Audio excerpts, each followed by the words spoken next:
بسم اللہ الرحمن الرحیم۔ ریختہ چاند میں آپ کی میزبان نصرت عباسی حاضر ہے۔ ریختہ چاند ایک یوٹیوب چینل ہے جس نے مختصر عرصے میں ہی ناظرین میں پذیرائی حاصل کر لی ہے۔ اس کے مختلف پروگرام پیش کیے جا چکے ہیں جن میں ہمارے شہر کراچی کے ممتاز شاعروں نے شرکت کی ہے۔ آج کے دن یہ پروگرام جو ہے وہ نیازمندان کراچی کے جو نائب صدر ہیں الطاف احمد، ان کی قیامگاہ پر یہ پروگرام جو ہے وہ ریکارڈ کیا جا رہا ہے۔ اور یہ جو چینل ہے ریختہ چاند، اس کے CEO ہیں جناب چاند علی صاحب، جو کہ معروف شاعر بھی ہیں اور آپ سب ان سے بخوبی واقف ہیں۔ تو ہم آج ہمارا خوش نصیبی ہے کہ ہمارے درمیان ہمارے شہر کی، بلکہ یہ سمجھنا چاہیے کہ دنیا ادب کی معروف شخصیت یہاں موجود ہیں، شاعرہ بھی ہیں، افسانہ نگار بھی ہیں، پختہ کار، سینئر کہنہ مشق مزاحمتی شاعرہ کی حیثیت سے اپنی شناخت رکھتی ہیں۔ تو میں آپ کی ملاقات کرواتی ہوں محترمہ گلنارہ آفریں صاحبہ سے۔ محفل ادب پروگرام میں ہم آپ کو خوش آمدید کہتے ہیں۔ اچھا، آپ جو ہے وہ ظاہر ایک علمی ادبی گھرانے سے تعلق رکھتی ہیں، تو میں یہ جاننا چاہوں گی اور ہمارے ناظرین بھی یہ جاننا چاہیں گے کہ آپ کی ادبی زندگی کا آغاز کیسے ہوا؟ ادبی زندگی کا تو میرا بچپن سے ہی تھا، کیونکہ گھر میں پورا ماحول ادبی تھا۔ میرے والد علامہ حضرت آصف فنکی، میرے بڑے بھائی ادیب باستی بہت مشہور شعراء میں تھے، اور گھر میں 24 گھنٹے یہی تھا کہ ہمارے یہاں چونکہ ادبی ماحول تھا تو میرے والد نثر نگار بھی تھے، میرے بڑے بھائی بھی نثر نگار تھے، اخبار وہ نکالتے بھی تھے اور کئی اخباروں کے ایڈیٹر رہے تھے۔ تو مطلب ہمارے یہاں ایک ادبی ماحول تھا۔ وہ ماحول تو اپنی جگہ پہ ایک آپ کو ایک آکسیجن ہے جو ملتی، تو نیچر میں ظاہر میرے فطرت میں یہ چیز آئی، میرے گھرانے سے آئی، میرے والد سے آئی۔ میرے نانا بھی شاعر تھے، میرے دادا بھی شاعر تھے، میرے ماموں بھی شاعر تھے، تو ہماری یہاں شاعری تو مطلب اوڑھنا بچھونا تھی اس طرح نا۔ تو جب بچہ کسی ماحول میں ہاتھ کھولتا ہے تو اس کو وہی، اس میں سے یہ نہیں کہ سارے ہی بچے ویسے ہوں، کچھ اس متاثر ہوتے ہیں۔ تو میں چھوٹی سی تھی جب سے ہی میں نے لکھنا شروع کیا، اور چھوٹی چھوٹی کہانیاں بھی لکھی۔ کہانیوں سے آغاز ہوا آپ کی؟ نہیں، شاعری اور سب چیزیں دونوں، کیونکہ ماحول میرے گھر کا دونوں ہی چیزوں کا تھا نا۔ تو میں نے وہ سب کام کیے، لکھتی رہی، لیکن مجھے یہ اندازہ نہیں تھا کہ آگے جا کے کیا میں کوئی اچھا کوئی ایسا کارنامہ کروں گی کہ میں دنیا میں ادب کے نام سے پہچانی جاؤں گی، اپنے والدین کا نام، اپنی قابلیت کی بنا پہ میں ان کا نام لے سکوں۔ اور یہ تو اللہ نے مجھے وہ صلاحیت دی، مگر اس صلاحیت کے اندر میری دن رات کی محنت ہے، میرا مطالعہ ہے، میری لگن ہے، اور بس وہ اس طرح لکھتے لکھتے، اور یہ میری خوش قسمتی تھی کہ جب میں نے پہلی کہانی لکھی جو کہ سیارہ ڈائجسٹ لاہور سے اس زمانے میں، اس میں خورشید عالم ہوا کرتے تھے، مجھے نہیں پتا جو ہے نہیں ہے، اللہ کرے سلامت ہو۔ تو یہ 30-40 سال پرانی کہانی ہے۔ تو انہوں نے مقابلہ رکھا تھا کہ جس کی کہانی سب سچی کہانی ہوگی اس کو انعام دیا جائے۔ اچھا۔ اور تھی تقسیم ہند پہ، ہجرت پہ۔ میں نے وہ کہانی لکھی، چونکہ جو قصے میں سنتی رہی تھی بچپن سے بڑے ہونے تک، وہ کہانی میں نے لکھی اور لکھ کے ان کو بھیج دی۔ اس کہانی کا نام بھی نہیں تھا، نام نہیں لکھا، بس قصہ لکھ دیا، کیونکہ وہ میری پہلی کہانی تھی، مجھے پتہ ہی نہیں تھا۔ وہ جب کہانی ان کو ملی، ان کو بہت پسند آئی، تو انہوں نے لکھا رسالے پہ کہ 100 کہانیوں میں سے ہم نے ان کی کہانی کو منتخب کیا۔ اس وقت میرا کوئی ادبی نام نہیں تھا، میں نے خاندان کا جو میرا دیا ہوا نام تھا میں نے اس پہ بھیجا تھا۔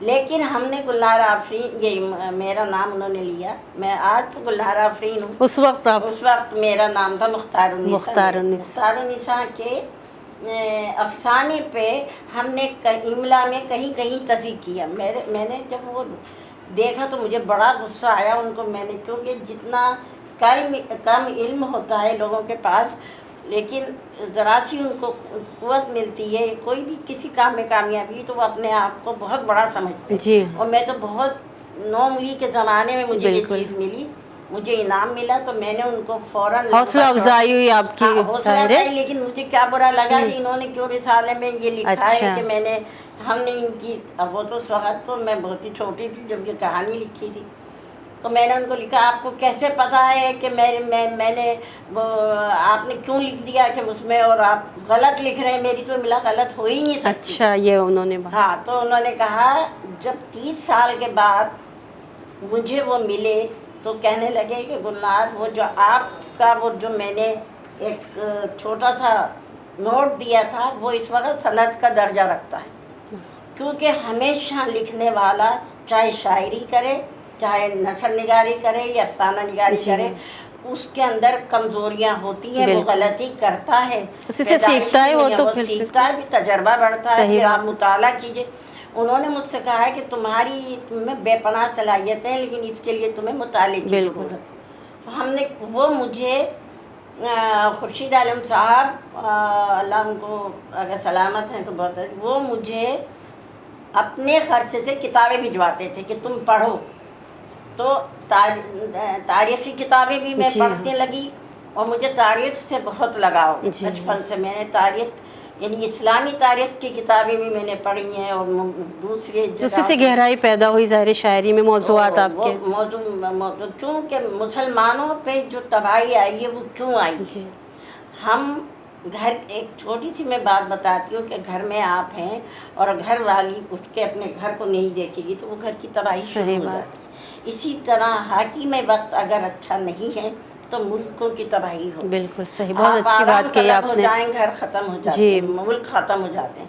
تو میں نے یہ پوری جب اسلامی تاریخیں پڑھ رہی تھی، مسلمان بادشاہوں کی کہانیاں پڑھ رہی تھی، تو اس میں نے دیکھا کہ پہلے جو انہوں نے فتوحات حاصل کی اور اس کے بعد جو یہ آرام طلبی میں پڑھے اور شادیوں بیاہ میں اور 10 عیاشیوں میں جو پڑھے، عیاشیوں میں ایک طریقے سے. تو وہ ہندوستان میں اکبر بادشاہ کے زمانے میں اتنا کمزور ہو گیا تھا اکبر بادشاہ کہ انگریزوں نے آ کے اس پر قبضہ کیا. اسی کا فائدہ اٹھایا کمزوری. آپس میں پھوٹ تھی، مسلمان کے خلاف تھا اور آج تک وہی ہے. انتشار ہو، آج بھی وہی انتشار ہے. ہمارا پاکستان ہمیں ملا، اللہ کا شکر کرنا چاہیے کہ ہم ایک ایسے بالکل اللہ تعالیٰ کا احسان ہے، لاکھوں کروڑ بار. لیکن یہاں جو نفرتیں پیدا کی جا رہی ہیں میں اس سے بہت خائف ہوں. اللہ ان کو عقل دے اور آپس میں اتفاق سے رہیں. کیونکہ ہمیں کوئی مارتا ہے تو سندھی بلوچی پٹھان سمجھ کے نہیں مارتا، ہمیں مسلمان کہہ کے مارا جاتا ہے. ہماری بے عزتی مسلمان کر کے کی جاتی ہے. تو ہمیں سوچنا چاہیے تمام مسلمانوں کو کہ ہم پہلے مسلمان ہیں پھر کچھ اور. اچھا آپ نے جو ہے وہ کن کن یعنی اصناف میں طب آزمائی کی ہے؟ میں نے مضامین لکھے ہیں، میں نے اخبار میں کالم نویسی بھی کی ہے، اور میں نے افسانے لکھے ہیں. جی ہاں، میں نے غزلیں لکھی ہیں، نظمیں لکھی ہیں، میں نے ہائیکو لکھے ہیں. میں نے گیت کی کتاب میری کوئی بھی پاکستان میں کسی کی کتاب نہیں آئی ہے. خواتین کی بات کرتا میری کتاب آئی ہے. اور میں نے اپنے میاں کے انتقال کے بعد پوری ایک کتاب ان کے نام سے لکھی ہے. دوسری چیز یہ ہے کہ وہ جو اس کے شاعری کے اور افسانے ہیں، ہم چاہیں گے آپ ہمارے ناظرین کو بتائیں شعری مجموعے آپ کے کون کون سے شائع ہو چکے ہیں اور افسانی مجموعے. سب سے پہلے تو میرے 2 افسانوں کے مجموعے آئے تھے، پلک پلک سمٹی رات اور پھول اور وہ. تو اس سے پھر جرس سے گل غزلوں کی کتاب آئی. پہلے آپ کی افسانوں کی کتاب شائع ہوئی، اس کے بعد پھر شعری مجموعے شروع ہوئے بعد میں. کیونکہ شاعری جو ہے وہ تو ایک طاقتور چیز تو ہے، لیکن ہم اس میں جو معاشرے میں پھیلی ہوئی جی اچھائیاں یا برائیاں ہیں ان کو ایک غزل میں نہیں لا سکتے. صحیح بات. وہ بے شک ایک اثر کرتی ہے, ایک شعر پوری غزل ہو جاتا ہے, پوری غزل جی میں ہاں. زندگی سمٹ آتی ہے, لیکن کہانی میں ہمیں ایسا لگتا ہے کہ جیسے ہم اپنے گھر کی باتیں کر رہے ہیں, جی اپنے ہاں. پڑوس کی باتیں کر رہے ہیں, اپنے عزیزوں کی باتیں بالکل. کر رہے ہیں, اور وہ قصے. اور یہ ہمارے مذہب میں بھی ہے کہ تم کہانیاں لکھو, تم جی. قصے کہو. یہ تو ہمارے قرآن سے ہی قصے کہانیوں کا جو ہے بھائی سلسلہ. پہلا رب یہ جی لکھا ہوا ہے کہ لکھو, صحیح. پڑھو. تو ہماری جب آپ لکھتی ہیں نا تو شاعری اپنی جگہ ایک بالکل. بہت طاقتور چیز ہے, لیکن افسانے بھی کم طاقتور نہیں ہوتے. اس میں آپ کو پورے اپنی بالکل. تہذیب کا, چاہے آپ دوسرے کی تہذیب اس میں لکھنا جی. چاہیں, اپنی تہذیب لکھنا چاہیں, سب اس میں آ جاتا ہے. تو ہمیں اس میں ذرا کھل کے حالات کو بتانا آتا. تو میں نے افسانے مجھے بہت پسند تھے صحیح. بچپن سے. میں نے بتایا سچی جی کہانی ہاں. لکھی. اس کے بعد ایک آپ کراچی کے سے کیا موضوعات کیا ہیں افسانوں کے؟ میرے تو جو اطراف میں ہمارے جی سماجی یا کہانیاں ہوتی ہیں معاشرتی. اس میں زیادہ تر میں ان چیزوں کو لیتی ہوں جس میں مجھے سچائی نظر آتی ہے. جی. اور بعض اوقات چھوٹی چھوٹی باتیں, جیسے میرا ایک افسانہ ہے تنہا. جی. اس میں 2 بہنوں کی کہانی ہے. بڑی بہن بہت ہی نیک و شریف دکھائی ہے, ٹھیک ہے. اور اکثر گھروں میں ہوتا ہے یہ. اور وہ جو چھوٹی بہن ہوتی ہے, گھر میں کہا یہ جاتا ہے کہ بھائی تم جو ہو اپنی بڑی بہن کا تو مقابلہ ہی نہیں کر سکتی. تو وہ ایک ہوتی ہے نفسیاتی چیز, جی. وہ بچی میں بیٹھتی ہے, صحیح. اور وہ بڑے ہونے تک اپنی بڑی بہن کی طرح بننے کی کوشش کرتی ہے. اچھا. اور بڑی بہن جو ہے وہ غلطی جو کرتی ہے وہ یہ اپنے پہ جی ہاں. لیتی رہتی ہے. تو اس کی ساری زندگی اس لپیٹ میں آتی ہے. تو میں نے کہانی کے اوپر لکھا بھی ہے کہ وہ والدین جو اپنے بچوں کے ساتھ جان کے نہیں کرتے, غیر ارادی طور سے جو چیزیں پیدا ہوتی ہیں وہ نفسیاتی بچوں میں نفسیاتی بیماریاں بنتی ہیں, وہ آگے جا کے ان کے انجام بڑے کرناک ہوتے ہیں. صحیح. اچھا, یہ کہا جاتا ہے کہ جو آپ کے افسانے ہیں اس میں شعری اسلوب پایا جاتا ہے, شعریت ہے, رومانیت ہے, اور جو آپ کی جو ہے شاعری ہے اس میں افسانویت پائی جاتی ہے, یعنی کردار, مناظر اور یہ سب مل کر جو ہے ایک وحدت بناتے ہیں.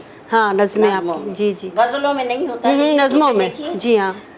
جو افسانہ ہوتا ہے نا, جو افسانہ لکھتا ہے اور جو نظمیں لکھتا ہے, جی ہاں. تو نظم کیا ہے, نظم کو آپ تسلسل سے پڑھیں. آپ جی ہاں. نظم کو بیچ میں کوئی بالکل غزل کا تو یہ جیسی ہم ایک شعر آپ کو, تو داد ملنا شروع ہو جاتی ہے. جی ہاں. نظم میں نہیں ملتی ہے. نظم کو پوری جب تسلسل پڑھائی کلائمیکس پہ پہنچتی صحیح ہے بات. نظم. جب افسانے کا بھی یہی ہے کہ جب آپ پڑھتے چلے جائیں اس کا انجام جو ہوتا ہے ٹیپ کا بند وہ ہوتا ہے. صحیح بات ہے. تو اس طرح نظم, میری جو نظمیں ہیں ایک اس کا افسانہ کہہ سکتے. منظر کشی بہت ہے. جی ہاں. اور افسانوں کے اندر بھی, کیونکہ میں دنیا کے بیشتر ممالک میں گئی ہوں. جی ہاں. سرسبز اپنے ملک میں بھی مشاہدہ بہت وسیع ہے آپ کا. پاکستان کے تمام جو علاقے ہیں جی ٹھنڈے, ہاں. وہاں پر بھی میں گئی ہوں. میں باہر کے ملکوں میں بھی گئی ہوں. تو جب میں نے دنیا, یعنی یہ نہیں ہے کہ آپ نے ڈرائنگ روم میں بیٹھ کر افسانے لکھے. ڈرائنگ روم والی کہانیاں میری نہیں ہوتی, نہ میں ساز نندوں والی جی جی کہانیاں لکھتی. بالکل. میں اپنے معاشرے میں ہوتی ہوئی جو نفسیاتی بیماریاں ہیں, میں اس پر قلم اٹھاتی ہوں. خاص طور پر خواتین کے حوالے سے ہم آپ کے افسانوں, میرے صرف خواتین کے نہیں ہیں, میرے مردوں کے ساتھ بھی زیادتی. لیکن آپ کے افسانوں میں خواتین کے یعنی ہمارے مشرقی تصور پایا جاتا ہے. خواتین یعنی آج کے ہمارے معاشرے میں جن مسائل کا شکار ہیں ان کو آپ نے لکھا ہے. وہ لکھا ہے. اسے میں نے مردوں کے لیے بھی اسی طرح کی, اگر گھر میں عورت اچھی نہیں آتی یا اس کو صرف یہ ہوتا ہے کہ مرد کسی طرح پیسہ کما کے لیا, ان کی زندگیوں کے اندر ان مردوں پہ کیا گزرتی ہے, ان کی نشاندہی بھی کی آپ نے. تو میں نے, لوگ مجھ سے کہتے تھے تم تو عورتوں کے خلاف لکھتی ہو. مرد والے کہتے ہیں آپ عورتوں کے حق میں لکھتی ہیں. بات دونوں میری کہانیوں میں دونوں لوگ ملتے ہیں. ٹھیک ہے. کیونکہ یعنی مظلوم اگر مرد ہے, عورت بھی ہے مظلوم. ہاں صحیح بات ہے. ہو رہی ہے تو ہمیں ہمارا فرض بنتا ہے کہ جی جی صحیح ہے. اچھا, اتنی جو تحریکات ہمارے یہاں ہیں اردو ادب میں, ترقی پسند تحریک, رومانی تحریک, تو آپ کے افسانے پہ کیا ان کے اثرات ہیں؟ مزاحمت دراصل مزاحمت, میں تو شاعری سیدھی سادھی کرتی. آپ کی شاعری تو خیر مزاحمتی رنگ رکھتی ہے. تو نہیں, یہ تو میرے بعد میں یہ میرے چیزیں دیکھو قلمکار کی ایک سب سے بڑی جو اہمیت ہوتی ہے یا اس کا رابطہ ہوتا ہے وہ اسی سے ہوتا ہے کہ اگر ہم جس ملک میں رہ رہے ہیں، جس جگہ پہ رہ رہے ہیں، وہاں ناانصافیاں ہو رہی ہیں تو اس کے خلاف ہم بولنے کی اگر گنجائش نہیں ہے تو ہم لکھیں. قلمکار سچا وہی ہوتا ہے جو اپنے قلم سے انصاف کے لیے آواز اٹھائے. اس کا منصب ہی یہی ہے کہ وہ سچ لکھے. اور وہ میں زندگی میں کبھی کسی سیاسی جماعت میں بار بار کہتی ہوں میں نہیں رہی، لیکن میں دنیا میں کہیں ہوں، پاکستان میں نہیں، کہیں بھی ظلم ہوتا ہے میں وہاں قلم اٹھاتی ہوں. میں اگر نظم نہیں لکھ سکتی، شعر نہیں کہہ سکتی ہوں تو میں وہاں مضمون لکھتی ہوں. کیونکہ بعض واقعات ایسے ہوتے ہیں کہ آپ کو ان کو سنجیدگی سے لانا پڑتا ہے، اس کی فارم الگ ہوتی ہے. صحیح بات. جب میں نے 90 میں پہلی دفعہ یہ لکھنا شروع کیا مزاحمت کی کتاب، کیونکہ میں نے جو کراچی میں ہوتا ہوا ناانصافی دیکھی تو وہ میں کسی کے لیے نہیں، کسی کے ساتھ میں نے تو ان نوعمر بچوں کو سڑکوں پہ آنکھ میں پٹی اور پیچھے ان کے رسیوں سے ہاتھ بندھے ہوئے دیکھے. وہ میں بھی ماں ہوں، میں بھی بہن ہوں، میں بھی بیٹی ہوں اور عورت کا دل رکھتی ہوں. وہ میں نے قلم، وہاں میں حیران تھی کہ ایسا کیوں ہو رہا ہے، کیونکہ میں نے کبھی بچپن سے بڑے ہونے تک یہاں کراچی میں یہ نہ وہ دیکھا تھا. میں تو کراچی 90 میں آئی ہوں تو مجھے تو در و دیوار پہ جو تحریریں نظر آئیں وہ عجیب سی تھی، میں دہرانے بھی نہیں چاہتی. ہم بھول گئے کہ ہم کس غلامی سے نکل کے آزادی میں آئے. تو اس لیے میرے قلم میں یہ چیز آئی. حساس ہیں آپ تو، وہ حساسیت آپ کی شاعری میں بھی موجود ہے اور افسانوں میں بھی. میں لکھتی ہوں بھائی، چاہے مجھے اس کے لیے کتنا بھی، میں واحد شاعرہ تھی پاکستان کی جو میں کراچی میں ہوتے ہوئے ظلم کے خلاف آواز اٹھا رہی تھی. آپ کیا سمجھتی ہیں کہ آج کے دور میں جو ہے وہ جو ہماری نئی نسل ہے جو شاعری کر رہی ہے وہ کیسی ہے؟ کیا آپ اس سے مطمئن ہیں؟ ہم یہ تو نہیں کہہ سکتے ہیں کہ اس دور میں تمام نوعمر طبقہ جو ہے، نئی نسل ہماری وہ ادب سے بے بہرا ہے. میں دیکھتی رہتی ہوں، پڑھتی ہوں، کچھ تو مجھے بہت ہی اچھے اشعار ملتے ہیں. لیکن میں یہ بات یہ ہے کہ میں نے ہمیشہ اپنی قلم سے بھی سچ لکھا ہے، زبان سے بھی سچ بولا ہے. ہماری یہاں چونکہ مطالعے کا فقدان ہے، کوئی مطالعہ کرنا نہیں چاہتا، کتابیں پڑھنا کوئی نہیں چاہتا. ہم نے بچپن سے، جیسے میں نے آپ کو بتایا تھا کہ ہم نے جو کتابیں پڑھنا شروع کی وہ تھیں چھوٹی چھوٹی سی کہانیاں، ناظم آباد کا بھوت، تین اٹی کا جنات، اس طرح مطلب وہ چڑیلوں کی کہانیوں میں بھی اور بھوتوں کی بڑی عجیب سی ایک کشش ہوتی تھی. وہ پڑھتے تھے. پھر ہم نے کوئی رائٹر ایسا نہیں ہے جس کی کتاب، جو ادیب جن کے ہم نے افسانے اور کتابیں اور شاعری نہ پڑھی ہو. لیکن اب مطالعے کا زمانہ نہیں ہے، انٹرنیٹ جس کے ہاتھ میں دیکھو موبائل ہے، میاں کو بیوی کی پرواہ نہیں، بیوی کو میاں کی. زندگی بس بدل گئی ہے، فاسٹ وہ نہیں ہے تو ترجیحات بدل گئی ہیں زندگی کی. اس لیے مطلب مجھے یہ ضرور شکایت ہے کہ ہمارا معاشرہ بہت تبدیل ہو گیا ہے. تو اس میں جو اب شاعری، جو عام شاعری میں سن رہی ہوں، میں اس سے بہت مایوس ہوں. اچھا ہاں، یہ ہمارا جو پروگرام ہے یہ محرم الحرام کی مناسبت سے جو ہے وہ ہم پیش کر رہے ہیں.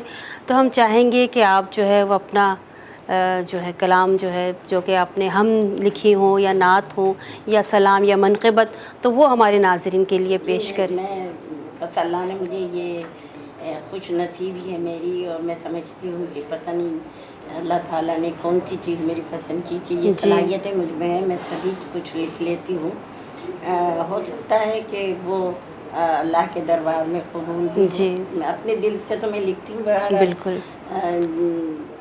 جب تک عقیدت محبت نہ ہو. یہ میری ان چیزوں پہ بہت رغبت ہے. سلام ہے، منقبت ہے، میں نے نوحے بھی لکھے ہیں، میں نے شہادت بھی لکھی ہے، شہادت نامہ بھی لکھا ہے. تو اس طرح میری مذہب کی طرف بھی بہت رجحان ہے. اور میں اپنی ایک نعت پیش کر رہی ہوں.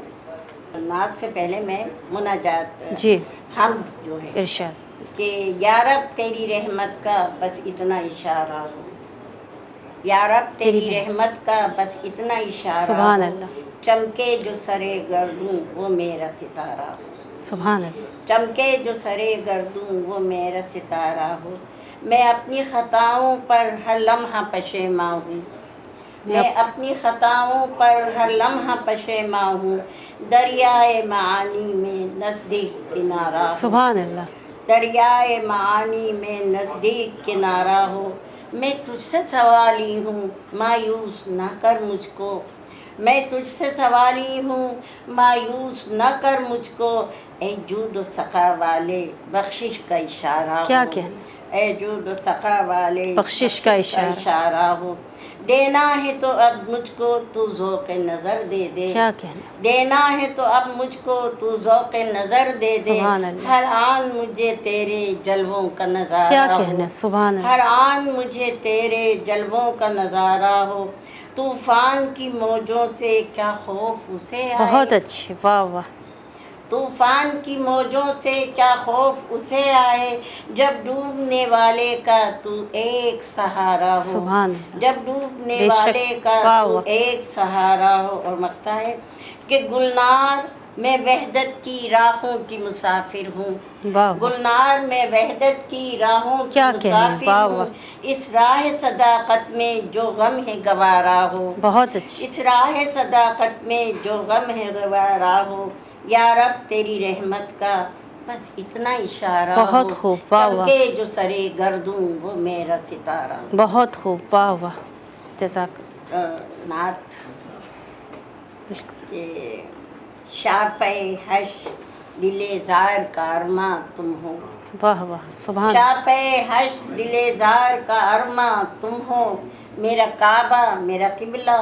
میرا ایمان تم کیا ہو، کہنے، واہ واہ، میرا کعبہ میرا قبلہ میرا ایمان تم ہو، تم سے ہر دور میں انسان کا معیار شرف، کیا کہنے، واہ تم واہ، سے ہر دور میں انسان کا معیار شرف، بہت خوب، ناز ہے جس پہ مشیت کو وہ انسان تم ہو، بہت اچھے، ناز ہے جس واہ پہ واہ، مشیت کو وہ انسان تم ہو، واہ واہ، ذکر سبحان سے اللہ، پیدا میری روح میں ایک سود و گداز، واہ واہ، ذکر سے میرا ذکر سے پیدا میری روح میں ایک سوز و گداز، بہت اچھے، سبحان میرے اللہ، آقا میرا عنوان دل و جاں تم ہو، بہت اچھے، میرے آقا میرا عنوان دل و جاں تم بہت ہو، خوب، نام نامی مقدس میری تسکین کا سبب، نام نامی مقدس میری تسکین کا سبب، چار اگر تم ہو، چار اگر تم ہو میرے درد کا درماں تم ہو، چار اگر تم ہو میرے درد کا درماں تم ہو،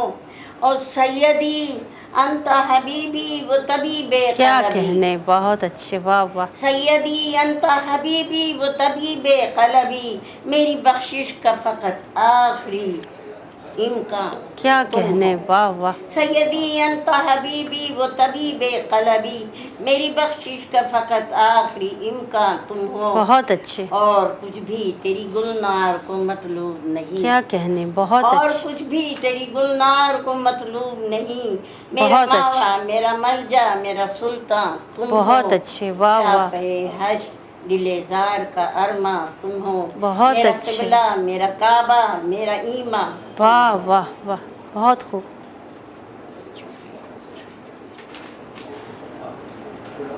ہاں، یہ ہے منقبت حضرت علی، حضرت علی سارے جی، مسلمانوں کی کا مان ہے، بالکل، ایمان ہے، اور میں تو انہیں بہت مانتی ہوں۔ علی شیر خدا، علی شیر خدا جرت کا پیکر، سبحان، علی شیر خدا جرت کا پیکر، علی مرتضیٰ سالار لشکر، علی شیر خدا جرت کا پیکر، واہ واہ، علی مرتضیٰ سالار لشکر، علی مولا علی جانے پیمبر، علی مولا علی جانے پیمبر، علی ہے فاتح وادی خیبر، علی ہے فاتح وادی خیبر، حق و باطل کا اس سے معرکہ سر، علی کا مرتبہ اللہ اکبر، علی کا کیا مرتبہ کہنے، بے شک، اللہ اکبر، علی کے واسطے تاج امامت علی کے واسطے تاج امامت، علی سے ذو فشاں دور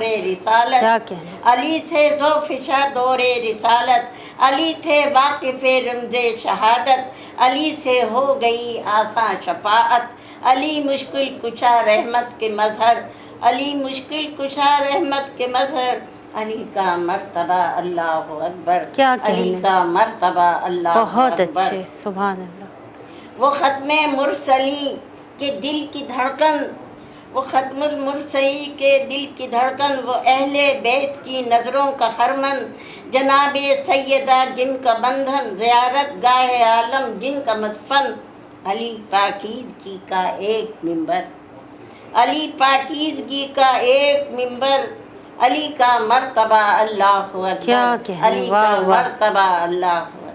بہت خوب، واہ واہ، بہت خوبصورت کلام آپ نے پیش کیا۔ ظاہر ہے اس کو سن کر ایک دل پر ایک طاری ہو جاتی ہے، ایک کیفیت۔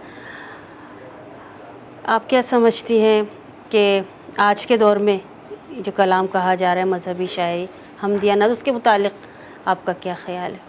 ہاں، ابھی تک تو کچھ جو پرانے لوگ لکھ جی رہے ہیں ہاں، وہ تو اچھا لکھ رہے ہیں، اور موجودہ وقت میں تو جہاں تک میں نے سنی ہے شاعری، وہ کیونکہ میں یہاں اتنا رہی بھی نہیں ہوں، جی 2 سال کے بعد میں باہر سے آئی ہوں، تو مطلب اس میں ایک طرب ہونی چاہیے جی جو مذہبی بالکل، شاعری میں نا، دل سے نکلی ہوئی آواز ہونا۔ مسلمان ہیں سب، میں جانتی جی ہوں ہاں، لکھتے ہیں، لیکن اس لکھنے کے اندر اپنی ذات مکمل جی اس کے اندر موجود ہونی چاہیے، جہاں آپ اس کرب سے، اس محبت سے، اس اخلاق سے گزر رہے ہیں جی جو ہاں، آپ لفظ لکھ رہے ہیں۔ صحیح ہے، لفظ میں کچھ نہیں ہوتا ہے، لفظ میں انسان شاعر اپنا جی ہاں، طاقت دیتا ہے، بالکل، اپنی فکر دیتا ہے، اپنے جذبات دیتا ہے، صحیح بات ہے، تو وہ جو ہوتی ہے وہ روحانی شاعری بن جاتی جی ہے۔ ہاں، اور آج تبھی اثر پیدا ہوتا ہے ہاں، اس، میں بڑی شکر گزار ہوں کہ اللہ تعالیٰ نے مجھے، پہلے تو اللہ کی جی ہاں، شکر گزار ہوں صحیح کہ اس بات ہے، نے مجھے یہاں آ کے یہ موقع دیا۔ پھر میں ریختہ چاند علی جی سے ہاں، بہت مشکور ہوں کہ انہوں نے مجھے اپنی اس میں بس میں جی ہاں، بلایا اور موقع دیا کہ میں یہ ہدیہ نعت، جی ہاں، سعادت حمد حاصل ہوئی آپ، اور یہ منقبت پیش کر سکوں، تو اس کے لیے اللہ نے مجھے اگر یہاں بھیجا چنا ہے تو ان کو بھی اس کی سعادت ملے گی، جی کیونکہ انہوں نے یہ موقع فراہم کیا، جی ہاں، کیونکہ اچھائی سے اچھائی ملتی ہے۔ صحیح میں بات ان ہے، کا شکریہ ادا کرتی ہوں۔ جی جی۔ اب وہاں کینیڈا میں رہتی ہیں تو وہاں پر بھی کیا یہ مذہبی شاعری اس کا کوئی ہے رجحان، اور نہیں، وہاں یہ فضا کیسی ہے؟ وہاں مشاعرے تو ہوتے ہیں، جی ہاں، مشاعرے ہوتے ہیں، وہاں پر شامیں ہوتی ہیں، لیکن مطلب میں نے کوئی مذہبی، جیسے اب یہاں یہ جی ہاں، ہم پڑھی، نعتیں پڑھی، تو اس طریقے سے وہاں کوئی میں نے ابھی تک نہیں دیکھا ہے، لیکن یہ ہے کہ میں سمجھتی ہوں کہ وہاں ہونا چاہیے، کیونکہ اس میں اپنی جو اہل بیت سے محبت ہے یا رسول سے جو محبت جی ہے جی وہ اس میں اظہار کا ہمیں ایک ذریعہ بن جاتا ہے۔ جی جی یوں تو شاعری تو ہوتی رہتی ہے، نظمیں یہ وہ، لیکن یہ چیز جو ہے نا، اس سے جی جب جی ہم اس کو عام کریں گے اور اس کی نشستیں ہونے لگیں جی گی، تو بالکل، اس کے اندر بہت ہمیں مطلب بہت لوگوں کو اس سے متاثر ہوں گے نا۔ چلیے، بہت بہت شکریہ آپ کا گلنار آفرین صاحبہ۔ ناظرین کرام، آج آپ نے ریختہ چاند کے پروگرام بسم ادب میں معروف شاعرہ اور افسانہ نگار گلنار آفرین کی باتیں سنی جو یقیناً آپ کو پسند آئی ہوں گی۔ آپ سب سے اگلے پروگرام تک کے لیے اجازت چاہتے ہیں۔ اللہ حافظ۔